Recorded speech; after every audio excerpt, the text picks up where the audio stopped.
घंटे लड़ता रहता।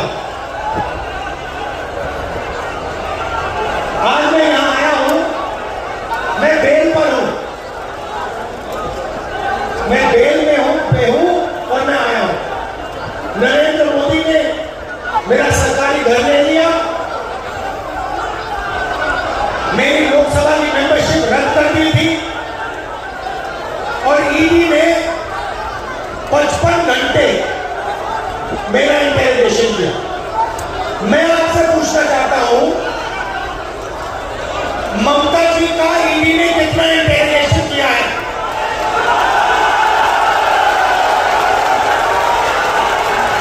ये मुझे बताइए। बीजेपी ने ममता जी का घर क्यों नहीं लिया?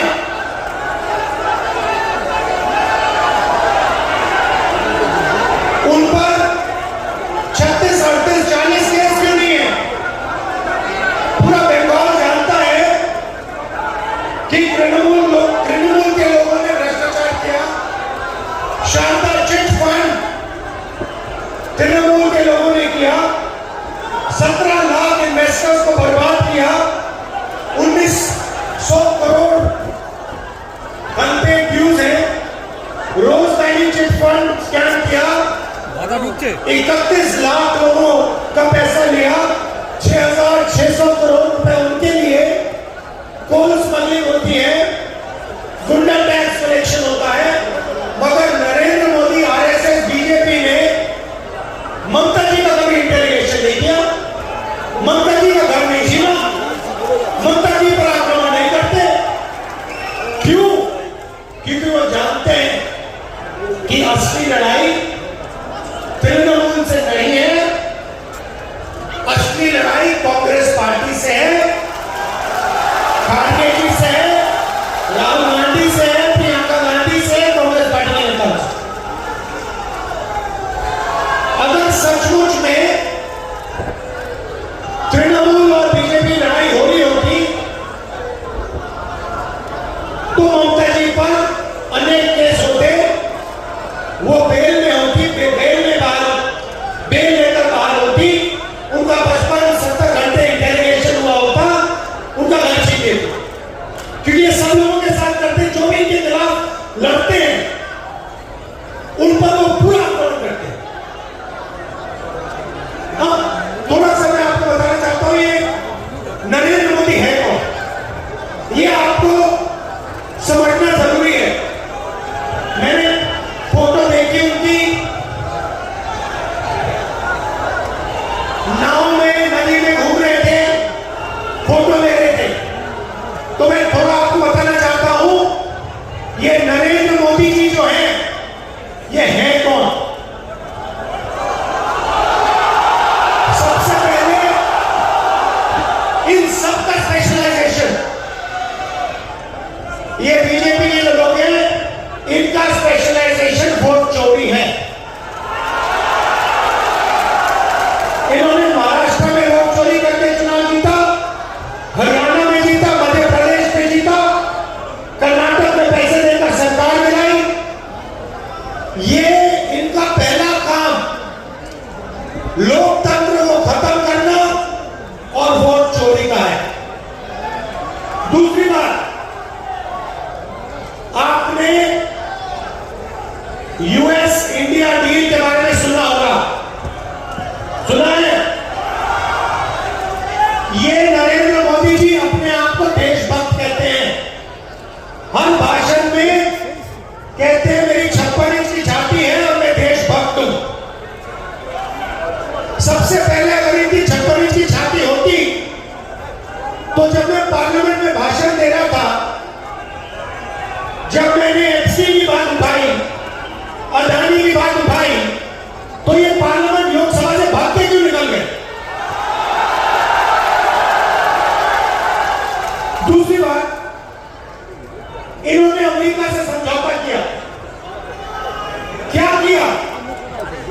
हिंदुस्तान का एग्रीकल्चर सिस्टम जो है, हमारे जो किसान हैं उनको धोखा दिया और अमेरिकन किसानों को अपना माल हिंदुस्तान में बेचने की परमिशन दी।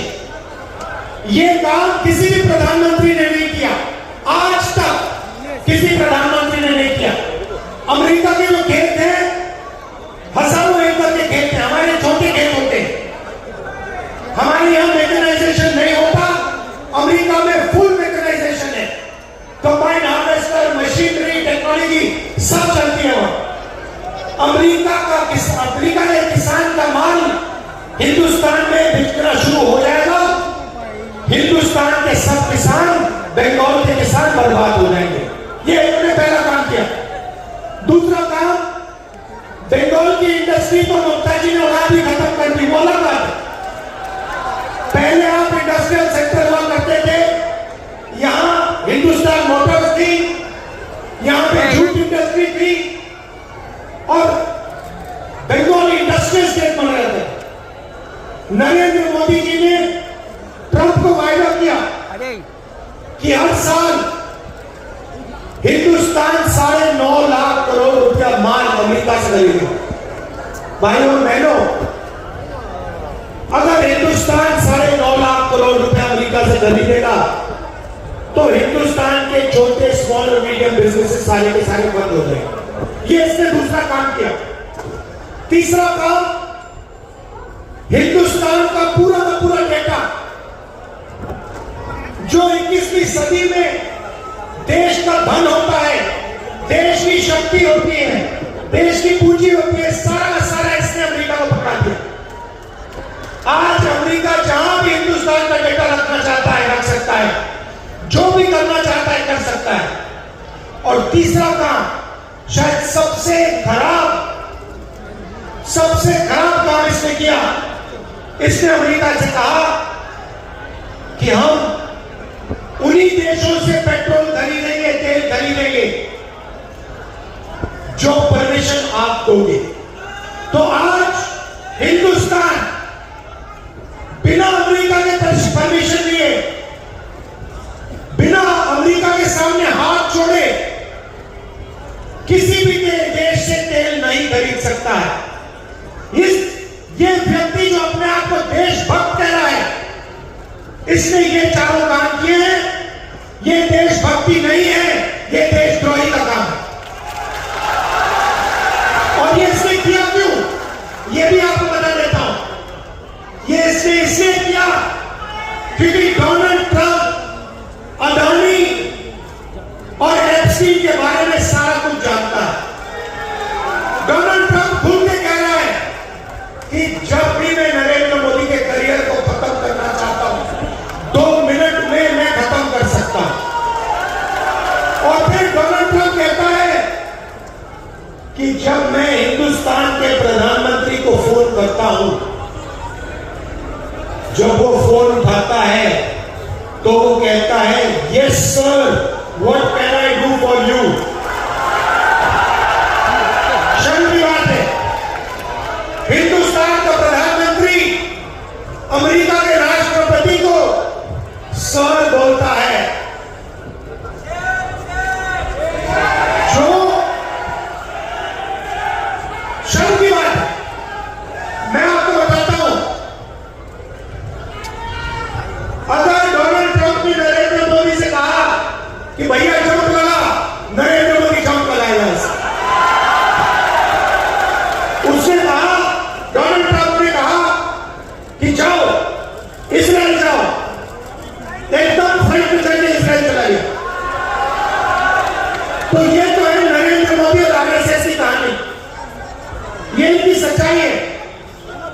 आप लोग बंगाल अंग्रेजों से लड़ा था, आपके जो सबसे बड़े नेता, हिंदुस्तान के सबसे बड़े नेता सुभाष चंद्र बोस जी, वो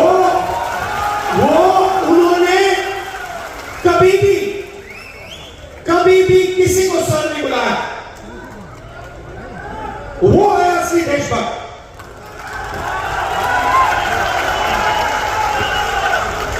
महात्मा गांधी, जवाहरलाल नेहरू, सुभाष चंद्र बोस, सरदार पटेल, इन्होंने जिंदगी भर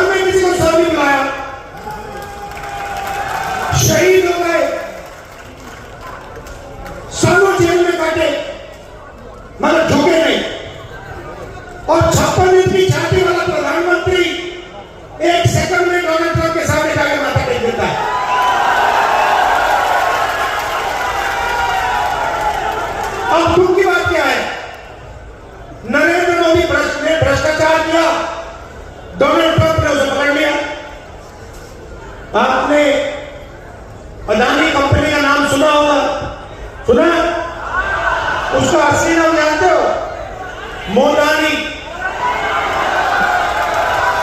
वो पूरा बीजेपी का फाइनेंशियल सिस्टम है। वो मोदानी कंपनी है, अदानी कंपनी नहीं है। और डोनाल्ड ट्रंप ने पीछे से नरेंद्र मोदी के गला पकड़ लिया और नरेंद्र मोदी चू नहीं कर सकता। सही बात है ना? है ना? अब नरेंद्र मोदी एक और चीज जानता है। नरेंद्र मोदी जानता है कि देश में एक ही शक्ति आरएसएस और बीजेपी को हरा सकती है। उसका नाम कांग्रेस पार्टी है। कांग्रेस पार्टी के साथ हरा है। आपकी जो चीफ मिनिस्टर है, भ्रष्टाचार के बारे में मैंने आपको बताया, शारदा चिटफंड, रोज वैली, कोल स्मगलिंग स्कैम, और पूरा बंगाल जानता है कि अगर आपको बंगाल में रोजगार चाहिए तो या तो तृणमूल के किसी नेता के साथ आपको कोई रिश्तेदारी होनी पड़ेगी या दोस्ती होनी पड़ेगी। पिछले चुनाव में ममता जी ने कहा था कि बंगाल को 5 लाख नए रोजगार दिलाओगे। ये पता नहीं क्यों इतना मजाक करती रहती है। 5 लाख युवाओं को मैं रोजगार दूंगी। आपको याद है यही बात नरेंद्र मोदी ने बोली थी, 2 करोड़ युवाओं को मैं रोजगार दूंगा। यही रेवोल्यूशन ममता जी यहां पर लिए 2021 में 5 लाख नए लोगों को मैं रोजगार दूंगी। और असलियत क्या है? असलियत है कि 84 लाख युवाओं ने अनएम्प्लॉयमेंट अलाउंस के लिए साइन किया है। सारी की सारी इंडस्ट्री बंद कर दी। नरेंद्र मोदी वहां कर रहा है हिंदुस्तान में, बाकी देश में, और यहां पे ममता जी लगी हुई है रोजगार खत्म करने में, भ्रष्टाचार और पूरी की पूरी इंडस्ट्री को बंद करने में। अच्छा, अगर बीजेपी के लोग महिलाओं पर अत्याचार करते हैं, रेप केसेस होते हैं, लोगों पर कोई एक्शन नहीं लिया जाता, वही काम ममता जी यहां करती है। आरजी कार में, RG Kar rape and murder scam में यहां आपके सामने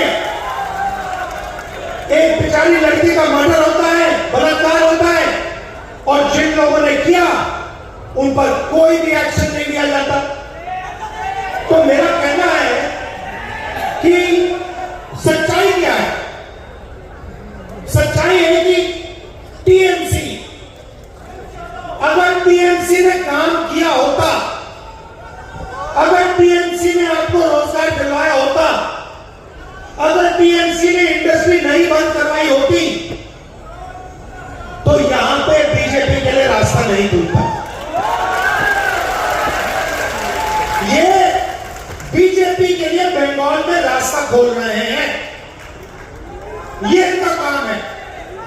भाइयों और बहनों, बीजेपी को सिर्फ कांग्रेस पार्टी हरा सकती है। हम विचारधारा की पार्टी है, हम इनसे कोई कॉम्प्रोमाइज नहीं कर सकते हैं। बात समझ लीजिए। मैं सुबह उठता हूं और मेरी पहली प्लानिंग होती है कि आज भैया आरएसएस और बीजेपी से कैसे लड़ना है, कहां लड़ना है और कहां पर आक्रमण करना है। तो हम कॉम्प्रोमाइज नहीं कर सकते। आप कांग्रेस पार्टी को पूरा समर्थन दीजिए, बंगाल में ज्यादा से ज्यादा हमारे एमएलए जिताइए, हमारी सरकार बनवाइए, और फिर देखिए यहां से हम बीजेपी का क्या करते हैं।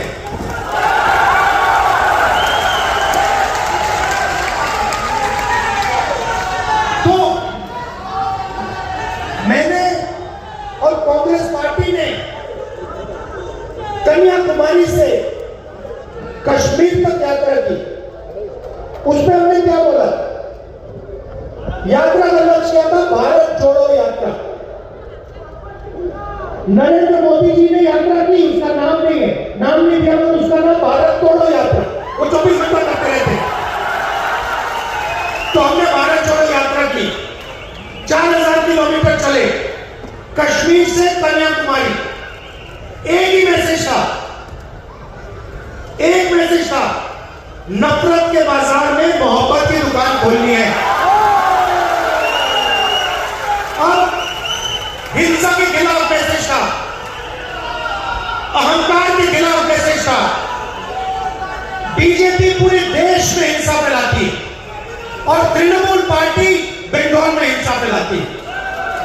कांग्रेस के नेताओं को, कांग्रेस के कार्यकर्ताओं को ये 24 घंटा मारते हैं, कम करते हैं, जेल में डालते हैं, मगर हमारे कार्यकर्ता बब्बर शेर किसी से नहीं करते। और ये एक दिन पीछे नहीं हटते हैं। भाइयों बहनों, आपको डरना नहीं है, देखना अंत में कांग्रेस पार्टी की जीत होने वाली है, कोई शक्ति नहीं रोक सकती। तो कांग्रेस पार्टी को आप पूरा समर्थन दीजिए।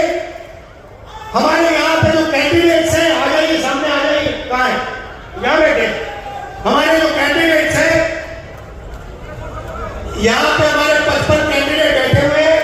आपको जीत के आना है सबको, पक्का? हाँ, इधर भी। अच्छा, इधर भी। आप सब इनको समर्थन दीजिए और कांग्रेस पार्टी यहाँ पे सरकार लाइए। दिल से